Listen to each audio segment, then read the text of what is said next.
Le nouvel esprit public, Philippe Meyer, bonjour.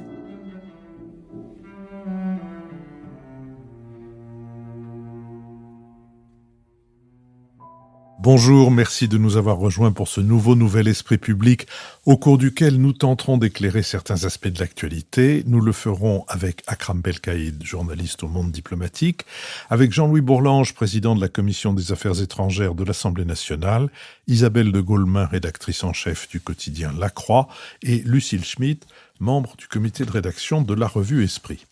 Nous sommes partenaires de l'hebdomadaire Le 1, dont le dernier numéro a pour titre Sobriété. Comment changer d'imaginaire ?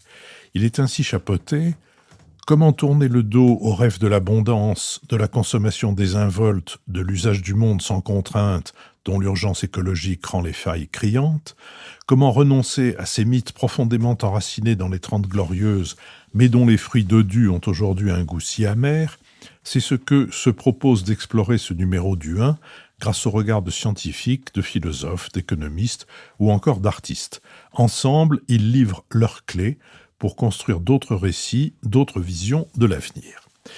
Nous mettrons en ligne mercredi le deuxième de nos 3 entretiens avec Sandy Verkruijsen, professeure au collège Pablo Neruda à Aulnay-sous-Bois, un collège classé en REP+. Elle y est professeure de français et elle y anime des activités culturelles pour les élèves, elle s'occupe de l'atelier théâtre, elle a développé notamment l'usage de la radio. Et je suis content de voir que, comme je vous l'avais recommandé la semaine dernière, le premier de ces 3 entretiens a recueilli vos faveurs, et que vous avez eu la gentillesse de le manifester, notamment à travers les réseaux sociaux, mais aussi sur notre boîte de courrier. Je profite d'ailleurs de cette circonstance pour remercier ceux d'entre vous qui ont ajouté leur contribution à celles sur lesquelles nous pouvions déjà compter. Je rappelle qu'ils peuvent être imités et que ces contributions sont défiscalisées à hauteur de 66%. Intéressons-nous maintenant à l'écologie entre consensus et guerre civile. Au milieu de crises énergétiques et alimentaires, après une saison de canicule, d'incendies et de sécheresse, l'écologie s'impose comme une priorité dans toutes les études d'opinion.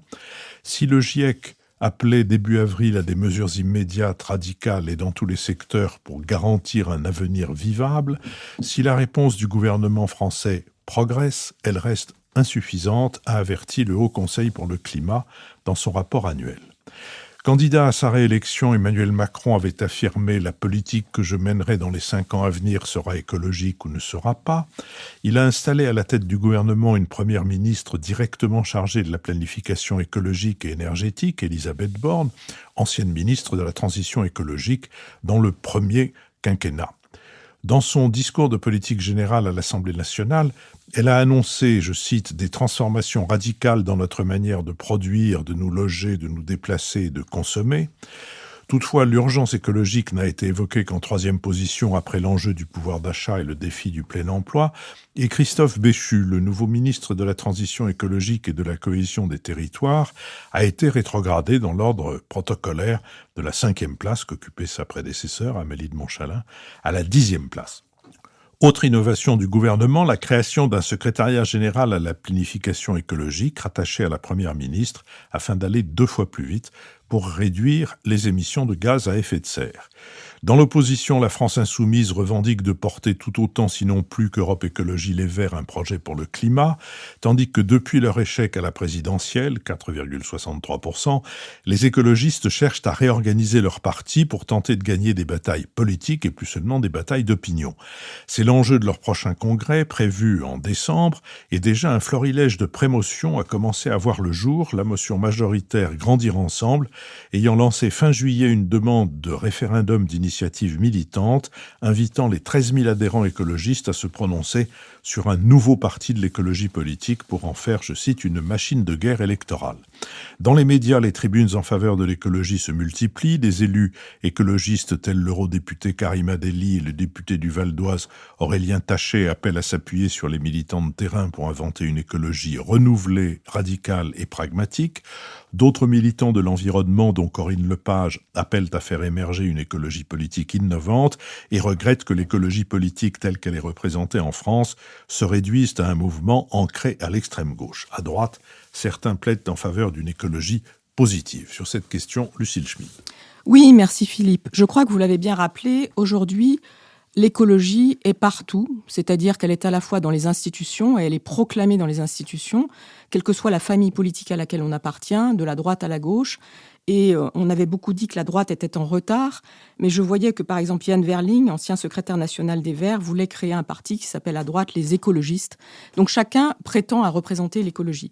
Dans le même temps, au-delà des institutions, elle est partout dans notre vie quotidienne et elle implique une évolution très forte des comportements sociaux. C'est l'une des difficultés à laquelle nous faisons face, c'est qu'il faut organiser à la fois l'écologie des politiques publiques et puis une écologie qui transforme la vie. Et ça, ce n'est pas simple. La troisième chose qui est importante à avoir en tête, c'est que l'écologie fait irruption quelque part par effraction dans notre quotidien, on l'a vu cet été, et sous forme de catastrophe et sous forme d'urgence. C'est-à-dire que nous avons l'impression que déjà le ciel nous tombe sur la tête et que quoi que nous fassions, le rythme de nos transformations n'arrivera pas à transformer suffisamment vite la société ou ce que nous avons devant nous en termes d'agenda politique pour faire face à, on ne sait pas très bien quoi, mais en tout cas quelque chose qui pourrait entraîner des millions de morts au sud et même en France, des catastrophes humaines et des catastrophes donc qui ne seront pas qu'écologiques. La deuxième chose importante à dire, c'est que aujourd'hui, le décalage entre le discours et les actes apparaît patent, mais que ce n'est pas seulement parce qu'Emmanuel Macron n'est pas assez écologiste ou parce que les Verts feraient mieux s'ils étaient au gouvernement. On voit bien qu'au sein même de la société, il y a des contradictions, il y a des tensions autour de l'idée de la transformation de la société telle que nous devrions la porter si nous voulons devenir écologistes.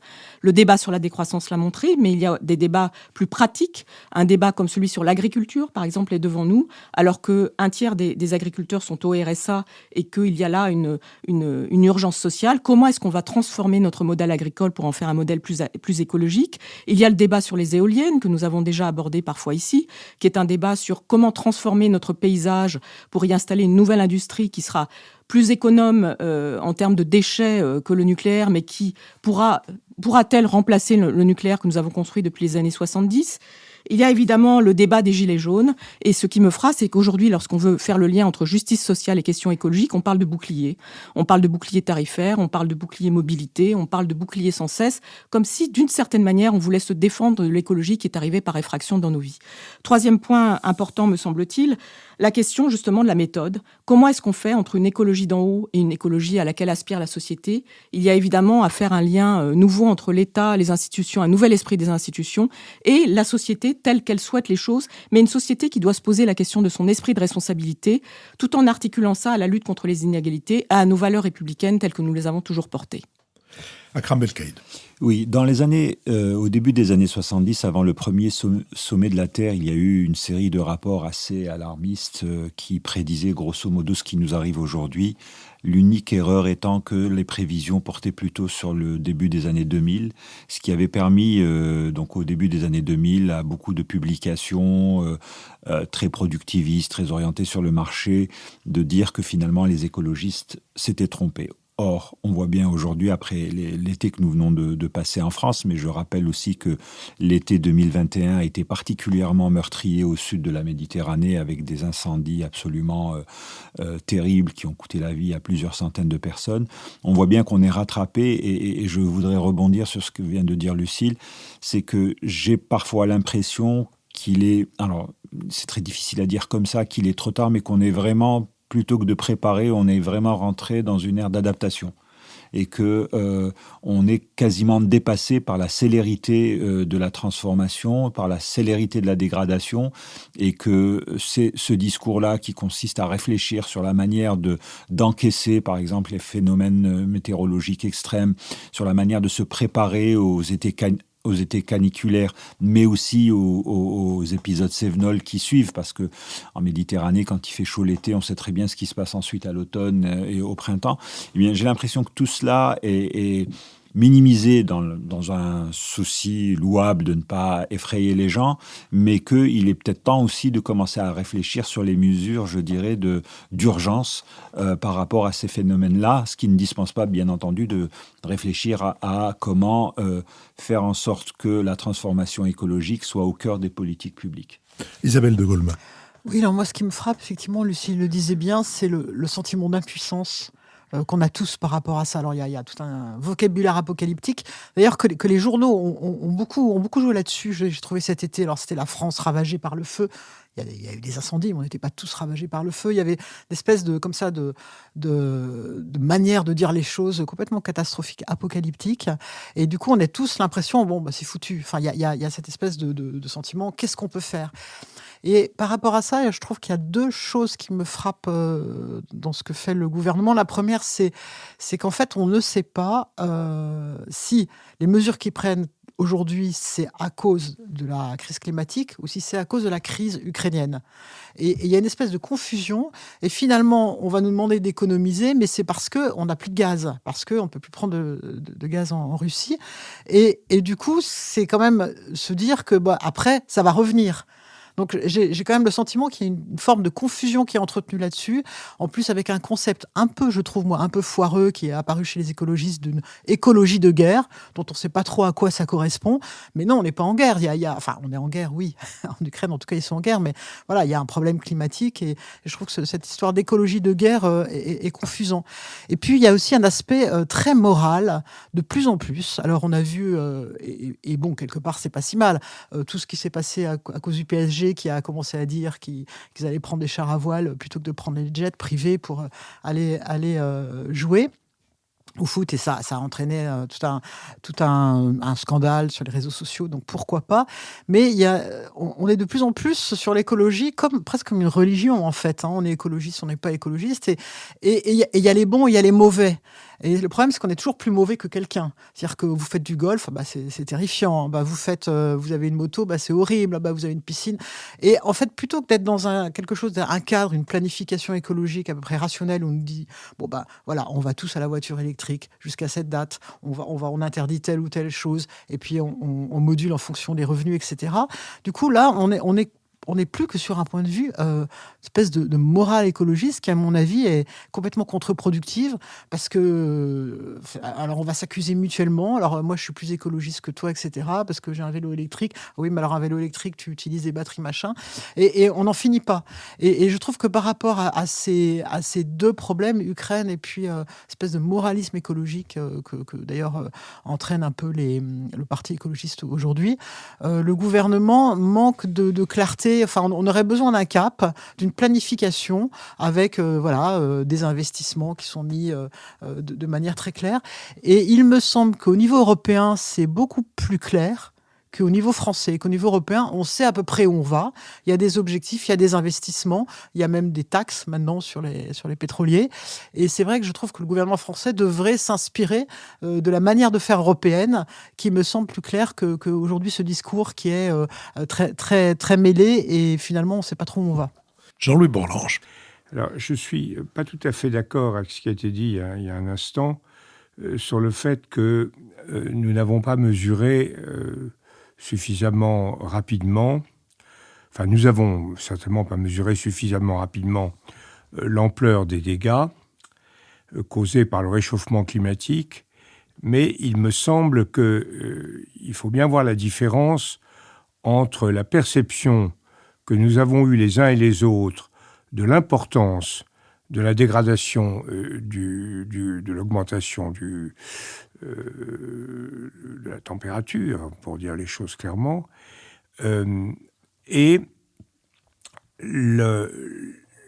l'impuissance où nous étions d'y faire face. Et je pense que cette situation, cette contradiction s'aggrave. Il y a certainement eu toujours des gens, je me rappelle ce que disait notre ami Max Gallo là-dessus, qui était profondément climato-sceptique. Mais c'était vraiment pas la majorité de l'espèce. C'est comme les poissons volants par rapport à l'ensemble des poissons. Il me semble que très vite, nous avons assez bien mesuré, peut-être pas que le rythme serait aussi rapide que celui auquel nous sommes confrontés, mais que nous étions en face d'un danger massif de déséquilibre de la planète, de notre rapport à la planète. Mais en même temps, nous n'avons pas eu le sentiment qu'il y ait un rapport entre cette urgence, cette gravité et la mobilisation, notamment des milieux écologiques, qui mobilisaient sur des choses inappropriées. Et je crois que ça s'est totalement aggravé ces derniers temps. Je crois que plus personne ne peut contester l'ampleur du réchauffement, plus personne ne peut sérieusement contester que les activités humaines jouent un rôle essentiel, peut-être pas exclusif. Il peut y avoir d'autres causes. Il suffit de regarder l'histoire de la météo pour se dire qu'il y a eu des périodes de réchauffement qui ont été dues à tout à fait autre chose qu'aux activités humaines. Enfin, je crois que tout le monde voit bien, les rapports du GIEC sont vraiment très convaincants sur ce plan-là, le lien entre l'activité humaine et la dégradation. Tout le monde est conscient de ça, mais les écologistes en déduisent une espèce de discours que je qualifierais de façon assez lâche de maoïste, c'est-à-dire une espèce de discours de radicalité révolutionnaire qui est fondamentalement inapproprié et inadéquat par rapport à l'objet. Et c'est ça qui est très, très troublant. Alors, les jeunes qui sont très sensibles à ça, et pour cause, c'est eux qui vont hériter quand des gens de mon âge auront disparu, c'est-à-dire assez bientôt, c'est eux qui vont hériter l'affaire. Donc, je comprends qu'ils soient particulièrement préoccupés et particulièrement critiques de l'inaction de la génération précédente, mais cette mobilisation, cette crispation qui se réalise ne me paraît pas non plus du tout adaptée à la solution des problèmes. Moi, il me semble qu'il y a là quelque chose de grave. Quand on regarde, il y a 3 niveaux, me semble-t-il, dans la protestation écologique. Il y a un problème d'urgence climatique. La température monte, le réchauffement climatique est évident, et c'est lié aux émissions de gaz à effet de serre, et ça passe, quelle que soit la façon dont on pose le problème, par une réinternalisation des coûts externes. C'est-à-dire que et de manière à ce que, pour dire les choses sommairement, les pollueurs soient les payeurs et pour éviter de payer, ils cessent de polluer. C'est une démarche qui était très inscrite depuis très longtemps dans l'esprit de la fonction publique. Je me rappelle que Pierre Massé, commissaire au plan dans les années 60, qui était un esprit très, très, très aigu, très subtil, avait fait une analyse sur les ambivalences du développement et avait dit que la planification française ne pouvait plus être une planification en termes de flux, il fallait qu'elle soit une planification en termes de stock. Il était exactement dans le cœur de la cible. Il fallait prendre, et c'est ça qui a conduit à la création par Georges Pompidou, qu'on présente à juste titre comme un président assez conservateur. Il a quand même créé ce ministère de l'Environnement qu'il a confié à Robert Poujade, etc. Donc cet état d'esprit-là était présent. On n'en a pas du tout tiré les conséquences qu'il fallait. On a un deuxième niveau qui a été assumé. Alors, ce que je veux dire, c'est que ce système, c'est évidemment compatible avec le capitalisme, que de ce point de vue-là, le socialisme bolchevique en particulier et le capitalisme ont été aussi calamiteux. Ils ont été aussi incapables, l'un que l'autre, il suffit de voir ce que l'URSS a fait de ses ressources, aussi incapables de prendre en compte tout cela. Alors, le deuxième niveau, et là, on a un biais, c'est l'exigence révolutionnaire. Alors, on a introduit ce qui est mal, c'est le capitalisme. Alors, d'une part, c'est faux, c'est pas le capitalisme en tant que tel, c'est un système non régulé, et on voit bien pourquoi il n'est pas régulé, pour des raisons politiques, c'est-à-dire qu'il n'y a pas d'autorité politique adaptée par à la fois les moyens et la dimension, puisqu'on est confronté à un problème planétaire, et que la politique est réglée par 192 États souverains dans ce monde qui n'ont de compte à rendre à personne et qui n'en rendent à personne. Donc on a un décalage. Mais là, on a porté l'affaire sur ce qu'il faut, c'est faire la révolution mondiale. Alors là, c'est catastrophique. Parce que si on attend que la révolution mondiale soit faite et que le capitalisme soit éliminé, ce qui implique quand même des changements importants, y compris en Chine, etc., on a le temps de chauffer, entre-temps. Bon. Donc, on a déjà un décalage. Et la troisième chose qui est très intéressante, c'est la critique civilisationnelle. Alors, La critique révolutionnaire, ça met en cause 2 siècles de domination bourgeoise. La critique civilisationnelle, ça met en cause 12 000 ans de révolution néolithique. C'est-à-dire l'idée que maître et possesseur. Descartes ne dit pas d'ailleurs que l'homme est maître et possesseur. Il dit il est comme maître et possesseur de la nature. Mais enfin, c'est le point commun de Marx, de Bourgeois et de Descartes, qui est de contrôler cela. Et alors là, on rentre dans une logique de remise en cause, et on voit que le discours aujourd'hui, il est marqué par ces différentes strates. Le discours réformiste, c'est celui que je viens de dire. Il passe par la révolution scientifique dont les écologistes ont peur, sur le nucléaire, sur les organismes génétiquement modifiés.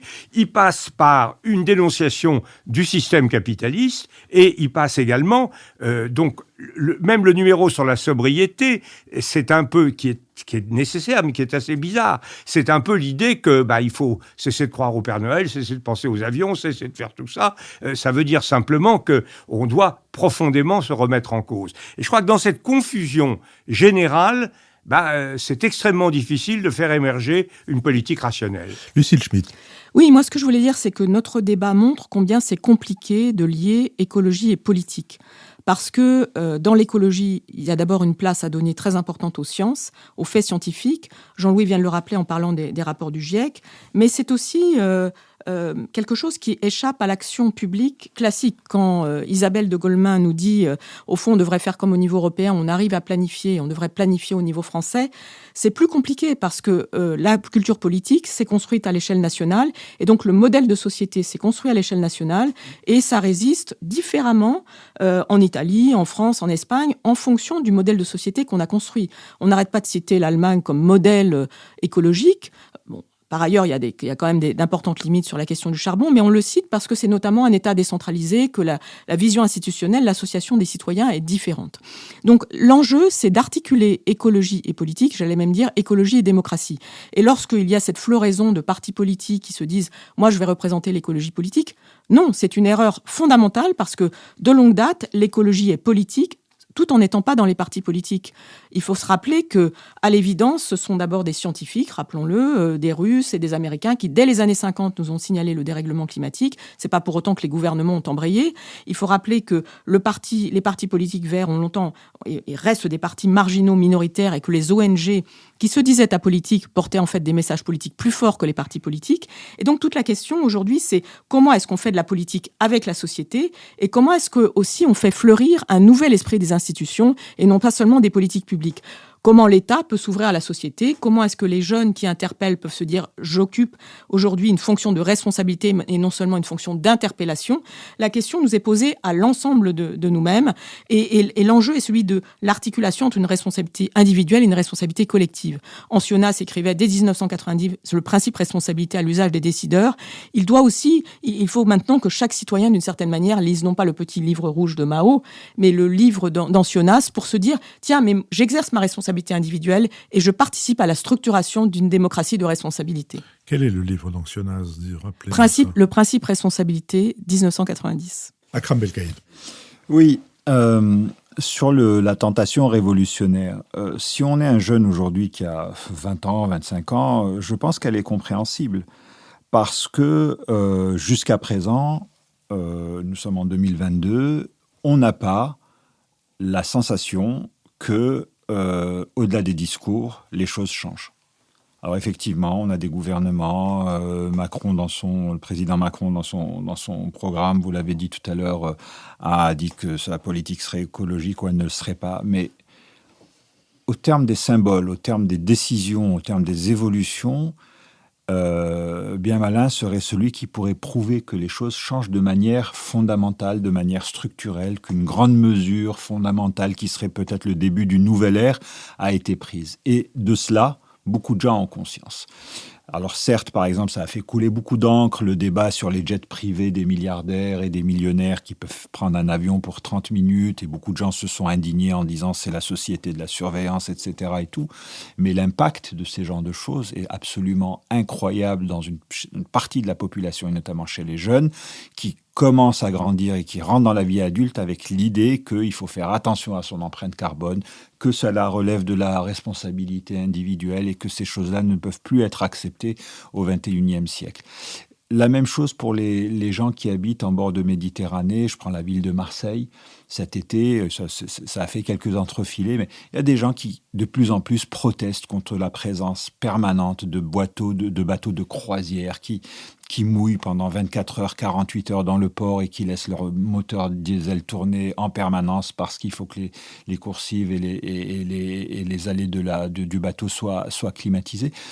En un mot, tant qu'il n'y aura pas une volonté claire de rupture, tant qu'il n'y aura pas aussi, c'est l'éléphant dans la pièce, tant qu'il n'y aura pas à un moment donné justement une pression sur ce capitalisme et donc sur les entreprises, et on reporte en fait la responsabilité sur les individus. D'une certaine manière, de manière plus ou moins déguisée, mais en tous les cas, c'est l'individu qui est interpellé et on dérive le débat par rapport à la vraie question qui est celle des entreprises qui sont tout de même les premières responsables des émissions de gaz à effet de serre. Isabelle de Golemin. Oui, je voulais revenir très rapidement sur ce que disait Jean-Louis par rapport à ce changement civilisationnel qu'il avait l'air de dire, voilà, c'est excessif, etc.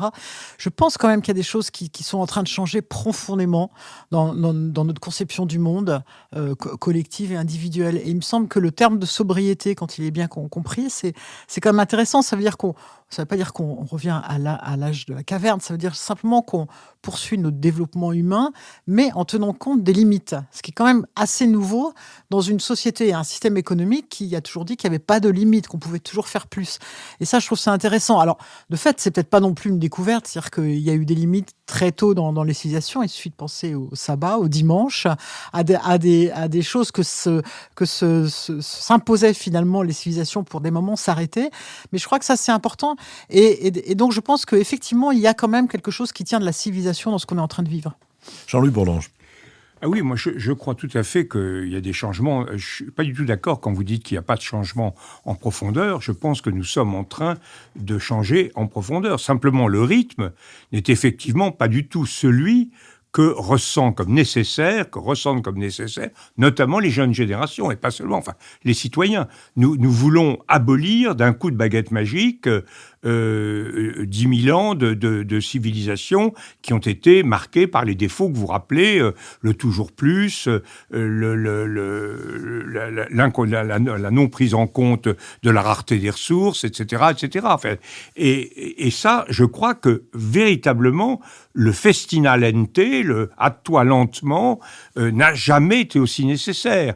Une approche brusque de ces questions est une approche aggravante, est une approche qui crée, qui est immature et qui crée de nouvelles pollutions. On est engagé dans une entreprise qui sera de longue haleine, qui mettra plus de 10 ans, plus de 20 ans, plus de 30 ans, dont il n'est pas du tout sûr, loin de là, pour des raisons structurelles, qu'elle soit menée à terme dans de bonnes conditions. Donc je crois il faut créer, il faut bien mesurer que le premier problème que nous avons, c'est de voir que l'intensité de l'inquiétude, de l'angoisse qui doit être compensée, équilibrée, par le souci de la transition, le souci d'accompagner une société qui profondément remet en cause toutes ses habitudes et de façon solidaire, mais doit le faire intelligemment si on ne veut pas créer des ruptures profondes.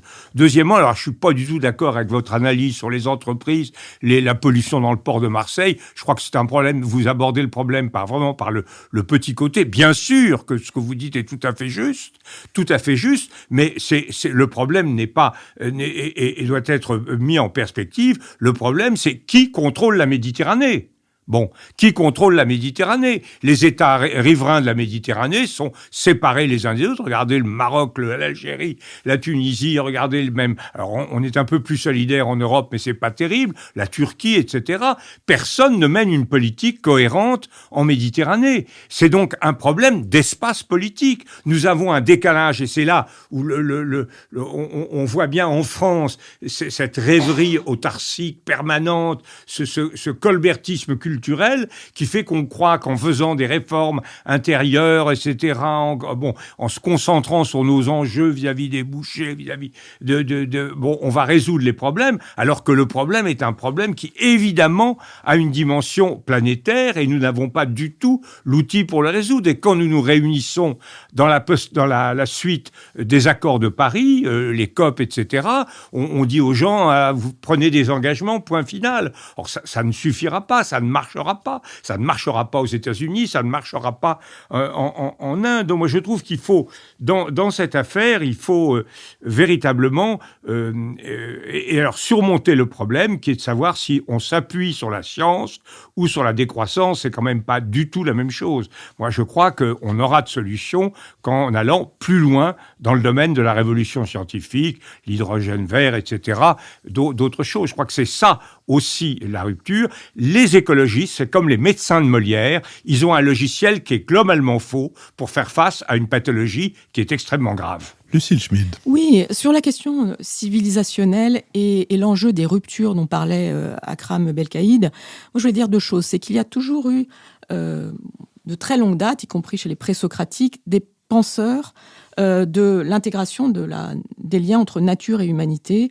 Et c'est pas une chose que l'on découvre. Évidemment, on peut citer Rousseau, mais renvoyons aussi à un livre remarquable de Serge Audier qui s'appelle « La société écologique et ses ennemis ».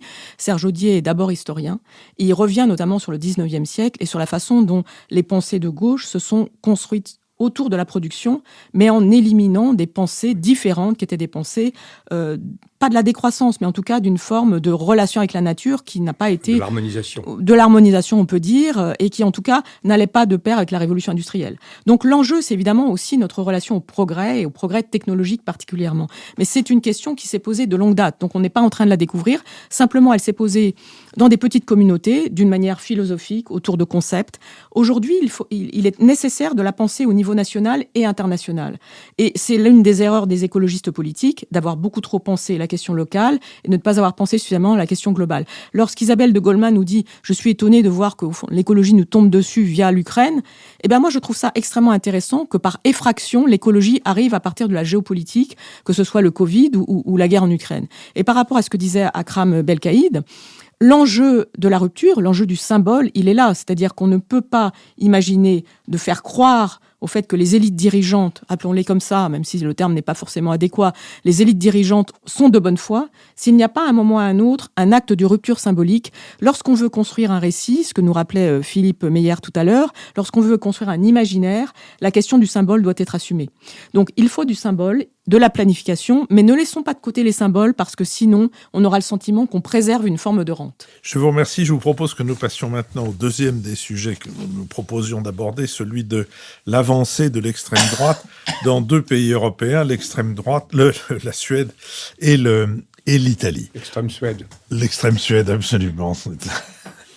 En Suède, à l'issue des élections du 11 septembre, le parti d'extrême droite, les démocrates de Suède, est devenu la première force à droite et le deuxième parti du pays derrière les sociodémocrates, avec 20,5% des voix.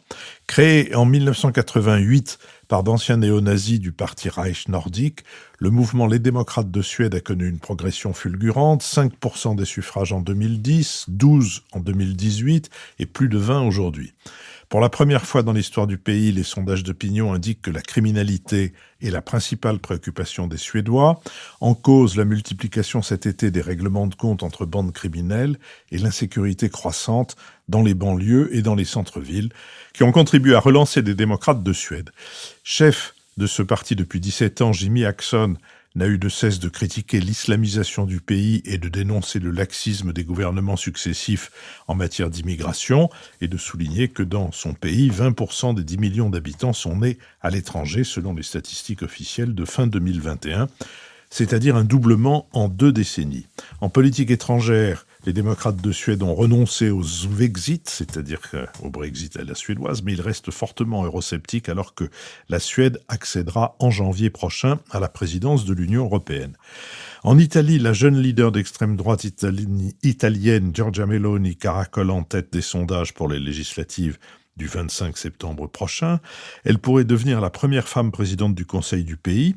Son parti Fratelli d'Italia est crédité d'environ 25% des intentions de vote. Il domine la coalition de droite composée de la Ligue de Matteo Salvini, 12,9%, et de Forza Italia de Silvio Berlusconi, 11,4% dans les sondages. Son programme, la protection de la famille traditionnelle contre les droits LGBT, et un souverainisme exacerbé contre le danger chinois, un euroscepticisme virulent avec pour cible les technocrates bruxellois, enfin une lutte inflexible contre l'immigration qui illustre son projet d'instaurer un blocus naval au large des côtes africaines. Giorgia Meloni refuse catégoriquement de retirer la flamme fasciste du mouvement social italien qui trône sur l'emblème de son parti. Et si elle ne plaide plus pour la sortie de l'Union européenne et l'abandon de l'euro, elle prône cependant une révision des traités pour recouvrer davantage de souveraineté économique, ainsi qu'une renégociation des priorités du plan de relance. Sur cette question, Isabelle de Golemin. Oui, merci Philippe. Alors, je vais peut-être commencer par un petit détour, non par la Suède et non par l'Italie, mais par la Hongrie. En fait, hier, en préparant cette émission, j'ai vu que le Parlement européen avait voté une motion de défiance contre la Hongrie en qualifiant ce régime d'autocratie électorale. Et je me suis dit, tiens, c'est quoi une autocratie électorale ? Je trouve ça un peu compliqué. Et je m'interroge, mais c'est vraiment une question, si notre problème par rapport à cette question de l'extrême droite en Europe, c'est pas un problème d'abord de savoir nommer. C'est-à-dire que c'est assez compliqué finalement. On est tout le temps en train de dire, alors on utilise l'histoire, donc voilà, c'est des néo-fascistes, c'est des néo-nazis. En même temps, chaque fois, et vous verrez dans tous les articles qu'on lit là-dessus, les journalistes disent toujours, attention, ce n'est pas l'extrême droite, c'est un peu différent, c'est pas tout à fait ça, etc. Ce sont des partis, et effectivement, ils ont tous la Hongrie en ligne de mire, c'est un modèle pour eux, des partis qui ne renoncent pas, en tout cas de manière visible, au système parlementaire et à la démocratie parlementaire, ils vont dans le système. Même pire ou mieux, je ne sais pas, ils ne renoncent pas non plus, et ça c'est plus nouveau, au système européen. Donc ils veulent aussi se mettre dans le système européen. Alors voilà, je trouve que c'est un petit peu compliqué de dire c'est pas simplement l'extrême droite, mais c'est quoi ces partis qui fleurissent un peu partout en Europe et à quoi c'est dû. Le point commun quand même de tous ces partis, c'est l'immigration.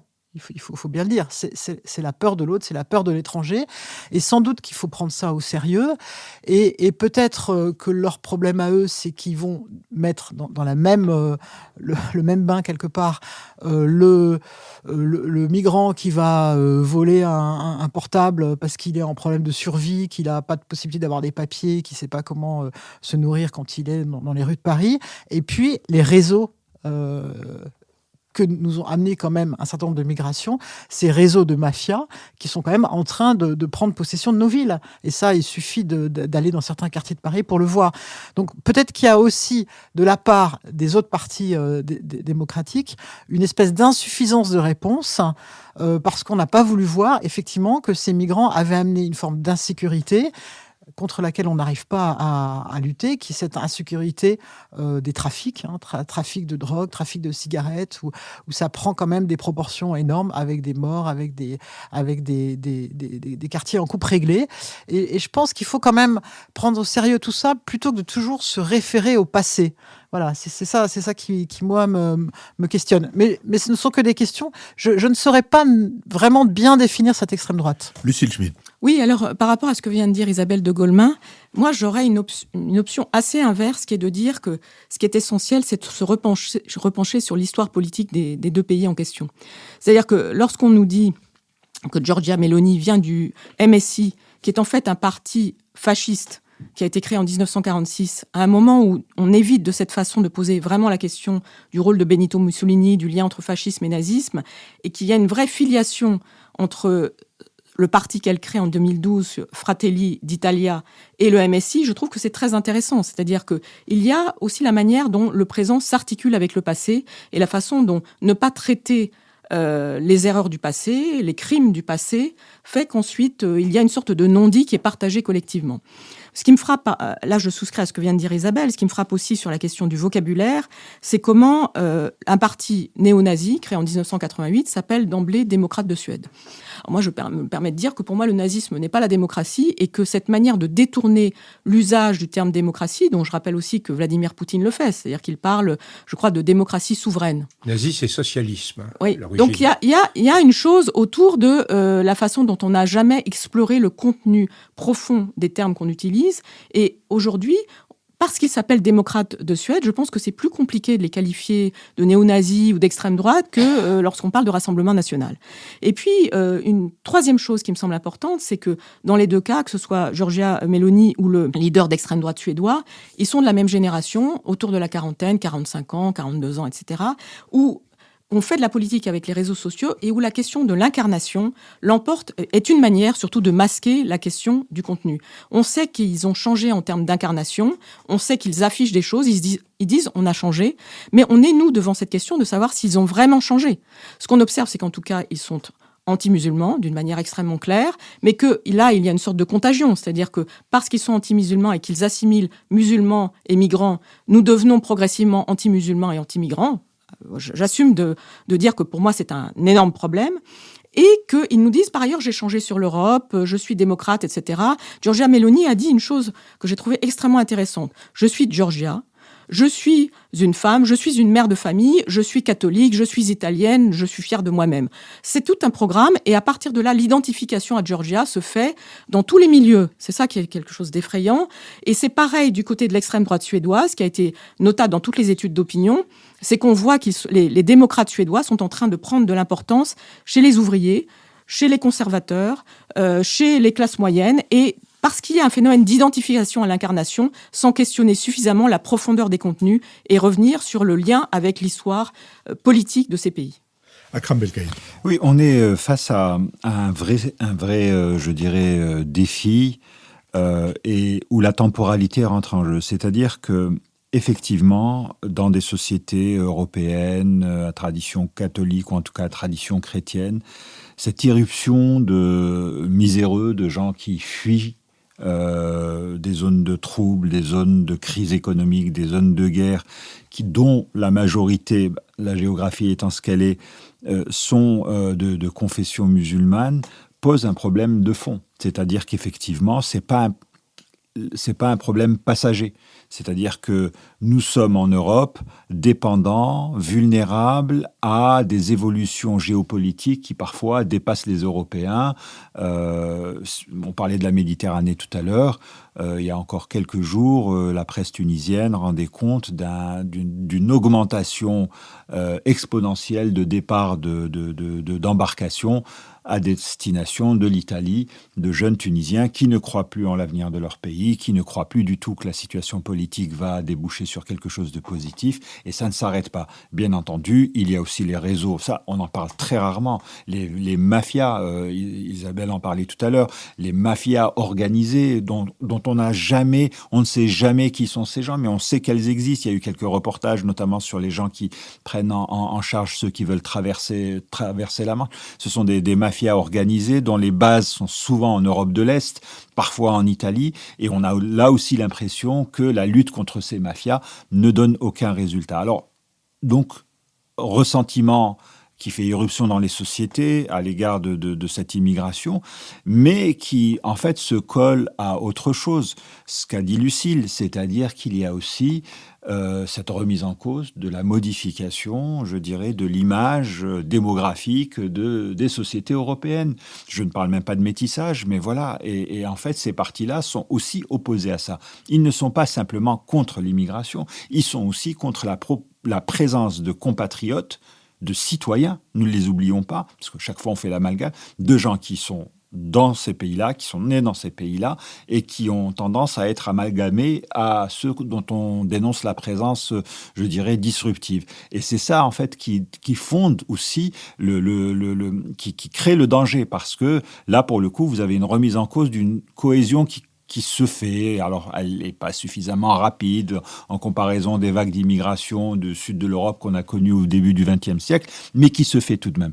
Et aujourd'hui, vous avez un discours qui ne fait pas la nuance entre ceux qui sont établis depuis très longtemps, 3e, 4e, 5e génération, et ceux qui arrivent, et ça permet de remettre en cause la présence d'un élément, je dirais, d'altérité par rapport à une vision, comme Lucile l'a dit, de la femme catholique traditionnelle qui fait des pâtes à son mari, etc.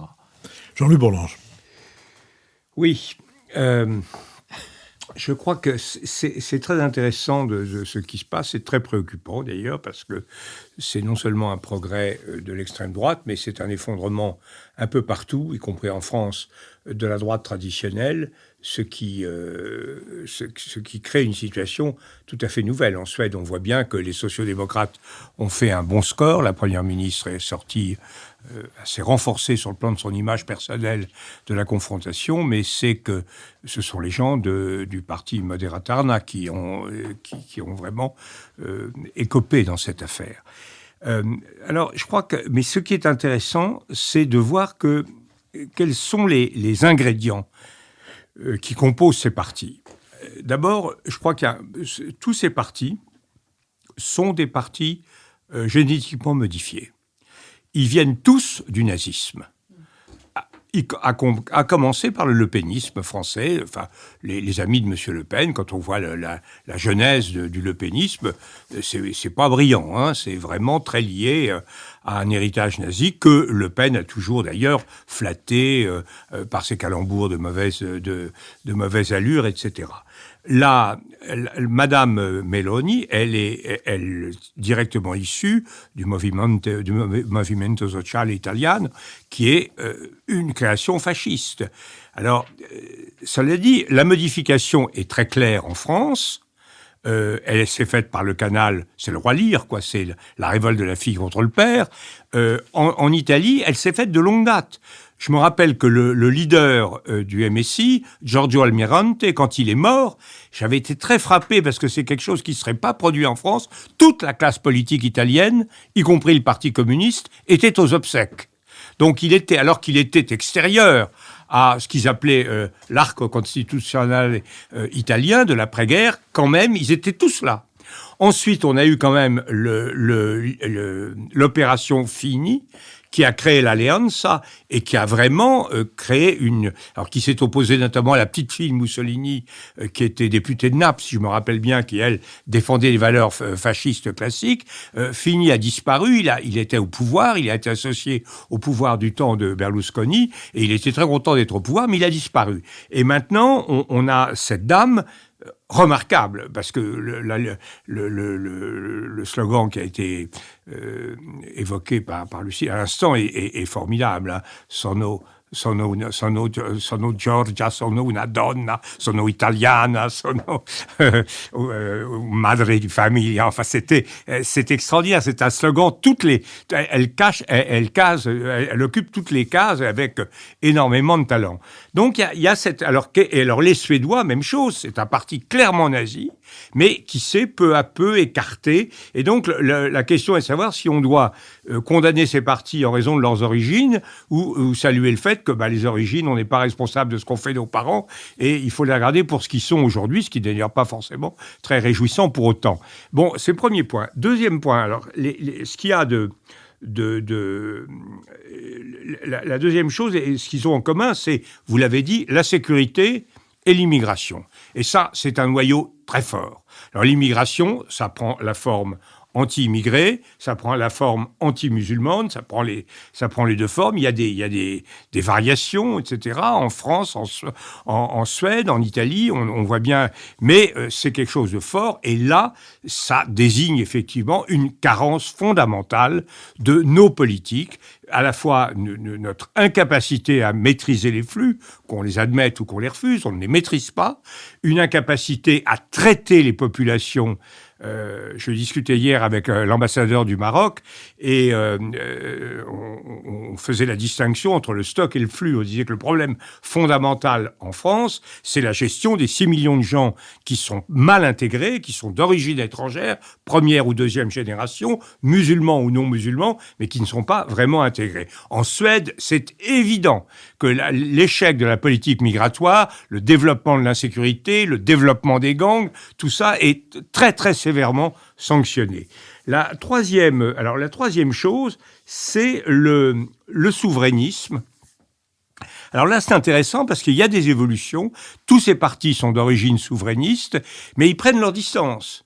Depuis que Tsipras, populiste de gauche, on peut dire, a rompu avec les adversaires de l'euro, quand il a accepté que son pays reste dans l'euro, il a entraîné une espèce de vague qui a touché tout le monde, sauf Madame Le Pen, d'ailleurs, qui s'est pris les pieds dans le tapis à cause de ça, et tous ces gens sont devenus favorables à l'euro. Et Madame Meloni, quand elle sait pas très bien ce qu'elle dit sur ce plan-là, parce qu'elle dit, elle est très, très souverainiste, etc., elle dit qu'il faut revoir le plan mais quand on dit qu'on faut revoir les priorités du plan de président, ça veut dire qu'on sait plus très bien quoi dire, car en réalité, personne ne va cracher sur les milliards qui sont déversés sur l'Italie grâce à Draghi, l'État et le commissaire Gentiloni à Bruxelles. Enfin, tout ça est bel et bon. Donc, ils sont très ambigus. Même chose pour les Suédois qui ne savent plus très bien où ils en sont vis-à-vis de l'OTAN, vis-à-vis de l'Europe, qui disent en tout cas qu'ils ne sortent pas de l'Europe. Et même chose vis-à-vis de Le Pen, qui a mis sous le boisseau son discours anti-européen d'il y a 5 ans. Donc là, il y a une incertitude. Enfin, il y a 2 autres thèmes qui sont très, très intéressants. C'est l'occidentalisme ou le poutinisme. On a globalement, et là, c'est un choix qui parcourt et qui divise profondément la droite profonde en Europe autour de 2 pôles, Orban et les Polonais. Les Polonais qui sont anti-russes, Orban qui est pro-russe. Et là, on voit bien que, alors, les Suédois viennent plutôt d'un milieu sensible à Poutine. Ils ont fait le virage. Les Finlandais, moi j'avais vu mon homologue finlandais, c'est un vrai Finlandais, entre guillemets, c'est-à-dire le parti d'extrême droite. Il mangeait du Poutine tout cru à tous les repas. Bon, il n'était pas sur une ligne absolument anti-Le Pen. Et quant à Giorgia Meloni, c'est très intéressant. Elle fait partie de ces Italiens qui estiment que depuis 1943, il n'est pas possible d'arriver au pouvoir en Italie sans l'appui de la CIA. Et que donc, enfin je caricature évidemment sa position, et que donc elle s'est bien gardée d'adopter les positions très poutiniennes et même très manipulées et financées par Poutine de Matteo Salvini. Elle est pas du tout sur cette ligne, mais son électorat, lui, est plutôt poutinien. Et quant à Madame Le Pen, vous voyez bien où elle en est de ce côté-là, c'est pas brillant. Et le dernier thème, qui est aussi ambigu, c'est l'attitude sur le LGBT. Alors là, on a, alors ça c'est commun aux Hongrois, aux Polonais, à Meloni, qui fait une grande politique sur ce plan-là, pas du tout à Le Pen. Le Pen est beaucoup plus une candidate de la fièvre du samedi soir que de la messe du dimanche matin, et elle est pas du tout sur cette ligne-là, mais ils sont, et en France, on voit bien l'ambiguïté, et les Suédois sont pas très clairs là-dessus. Mais on a donc quelque chose de très profondément complexe et qui est évidemment très très difficile à gérer. Je vous remercie. L'heure a sonné de notre dernière séquence, la séquence des brèves, que j'ouvrirai en recommandant une revue faite par des boomers, la revue Commentaire, qui vient de paraître dans la dernière livraison, et qui représente la vieille idée de la raison, chère à Raymond Aron, le père spirituel de cette revue. Et donc, il y a un très intéressant mini-dossier sur la justice, et une autre revue qui est faite pour les boomers, qui est la revue Schnock. Schnock est une revue qui a maintenant beaucoup de bouteilles. Le premier numéro avait en couverture Jean-Pierre Mariel. Le numéro qui vient de sortir a en couverture Les Inconnus, et le numéro précédent avait en couverture Les Héros du Dîner de Cons, film mythique s'il en est. C'est une revue qui prend des éléments de la culture populaire la plus large et qui les creuse d'une manière à la fois très journalistique, très anecdotique. dans une mise en page qui n'a pas varié depuis le début et qui est extrêmement réussie et qui aborde des sujets par les biais les plus divers, mais je dirais presque toujours par les plus plaisants. Commentaires et schnock sont les deux mamelles du week-end que je vous souhaite. Akram Belkaïd. Alors, je voudrais vous recommander un essai de Louisa Yousfi qui s'appelle « Rester barbare ». C'est La Fabrique édition. Alors, « Rester barbare », c'est un titre qui est inspiré par cette phrase de Kateb Yassine, l'écrivain algérien que je vous livre, j'ouvre les guillemets. « Je sens que j'ai tellement de choses à dire qu'il vaut mieux que je ne sois pas trop cultivé. Il faut que je garde une espèce de barbarie, il faut que je reste barbare. » Fin des guillemets. Il faut prendre le terme barbare en étant différent de sauvage. Ça interpelle sur la question de à la fois l'identité, de la manière dont ce qu'on appelle aujourd'hui les racisés ont à trouver ou pas leur place dans la société française et ou occidentale. L'auteur convoque pour cela des gens comme Kateb Yassine, je viens de le dire, mais aussi Chester Himes, Toni Morrison et le rappeur Booba. C'est un essai qu'il faut lire, d'autant plus qu'on est, comme on vient de le dire, dans un contexte où il y a énormément d'interrogations sur les questions d'intégration, voire d'assimilation. Lucille Schmid. Oui, alors moi je voulais recommander la lecture du roman du prix Nobel de littérature de 2021, Abdulrazak Gurnah, Adieu Zanzibar, parce que j'adore ce roman qui a une capacité à faire le lien entre le chatoiement de l'intime, je dirais, et puis la politique au sens large du terme et non pas la politique rétrécie, puisqu'il raconte l'amour fou entre un Anglais, Martin Pierce, et puis une jeune femme abandonnée par son mari. Et c'est un amour interdit, d'où naîtra une fille. Et ensuite, à travers les générations, ce qui est très intéressant, c'est comment l'amour maudit permet au fond de se rendre compte, je dirais, de l'injustice du monde. Puisqu'ensuite, à travers les générations, le roman va aller à Londres dans les années 50, lorsque l'empire colonial se défait. Il y a chez Abdulrazak Gurnah une capacité à écrire les choses. Alors, certains ont dit les mille et une nuits, ce qui me semble une image d'Épinal tout à fait galvaudée, mais plutôt cette capacité à raconter l'histoire et à poser la scène en faisant vraiment le lien entre ce qui nous arrive, ce que nous sommes, et puis ce qui arrive au monde. C'est passionnant. Jean-Louis Bourlange. Oui, moi je voudrais simplement faire référence au discours de la présidente de la Commission européenne, von der Leyen, le discours sur l'état de l'Union le 14 septembre 2022. Alors c'est pas encore le discours sur l'état de l'Union du président des États-Unis. D'ailleurs, on peut s'interroger sur l'intérêt du mimétisme sémantique, prendre le mot l'état de l'Union. Mais malgré tout, je crois que c'est très intéressant d'avoir la présidente de l'exécutif européen qui, je crois, pour la première fois, prononce au nom de l'Union européenne un discours authentiquement et pleinement politique. Alors on peut trouver que c'est imparfait. Elle prend des positions très claires sur le plan de l'Ukraine. Elle prend des positions très claires sur le plan économique, sur le développement de la solidarité économique. Elle rappelle les positions très claires sur l'écologie et elle évoque en filigrane, prudemment, comme le fait au même moment Monsieur Scholz, la nécessité d'un réajustement institutionnel. Elle appelle à la création d'une convention. Ce discours miroite, comme on dit maintenant dans les salles de rédaction quand on est intelligent. Alors j'essaie de me hisser.